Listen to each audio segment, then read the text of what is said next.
மகாபாரத போர் என்றால் நம்ம நினைவுக்கு வருவது வில்லும் வாளும் தான். ஆனா அந்த லட்சக்கணக்கான வீரர்களுக்கு தினமும் சாப்பாடு எப்படி தயாராச்சு என்று யாராவது யோசிச்சிருக்கீங்களா? மகாபாரத போர் நடக்கும்போது 45 லட்சத்துக்கும் மேலான வீரர்கள் களத்தில் இருந்தாங்க. ஒவ்வொரு நாளும் ஆயிரக்கணக்கான பேர் உயிரிழந்துட்டே இருந்தாங்க. அப்படி இருக்க அடுத்த நாள் எத்தனை பேருக்கு சமைக்கணும் என்று எப்படி சரியாக கணக்கிட்டாங்க?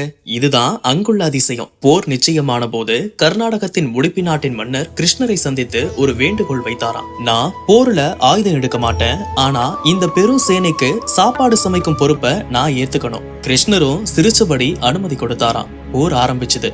முதல் நாள் ஆயிரக்கணக்கான பேர் இருந்தாங்க. இரண்டாம் நாள் அதை விட அதிகம்.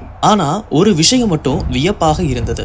உடுப்பி மன்னர் சமைத்த சாப்பாடு ஒருபோதும் அதிகமா மிஞ்சவும் இல்ல, குறையவும் இல்ல. ஒரு பருக்க கூட வீணாகவே இல்ல. இத கவனிச்ச யுதிஷ்திராக்கு சந்தேகம் வந்துச்சு. இவர் எப்படி இவ்வளவு சரியா கணக்கிடுறாருன்னு. போர் முடிஞ்ச பிறகு பட்டாபிஷேக நாள்ல அவர் நேரா கேட்டாராம். அப்போ உடுப்பி மன்னர் சிரிச்சபடி சொன்னாராம், ஒவ்வொரு இரவும் நான் கிருஷ்ணரின் அறைக்கு வேர்க்கடலை கொண்டு போவேன். ஒரு கிண்ணத்துல சரியா எண்ணி வைப்பேன். அவர் எத்தனை வேர்க்கடலை சாப்பிடுறாரோ அதை கவனமா எண்ணிக்குவேன். ஒரு வேர்க்கடலைக்கு 1000 வீரர்கள். அப்போ அவர் 50 வேர்க்கடலை சாப்பிட்டார்னா அடுத்த நாள் 50,000 பேர் உயிரிழப்பாங்கன்னு அர்த்தம். அதற்கேற்பதான் நான் மறுநாள் சாப்பாடு குறைவா சமைப்பேன். இத கேட்ட அங்க இருந்த எல்லாருக்கும் அதிர்ச்சி. அதான் புரிஞ்சுதான் இந்த போர் அர்ஜுனனோட வில்லாலோ பீமனோட பலத்தாலோ மட்டும் நடக்கல. இது முழுக்க முழுக்க கிருஷ்ணரின் திட்டப்படி நடந்தது.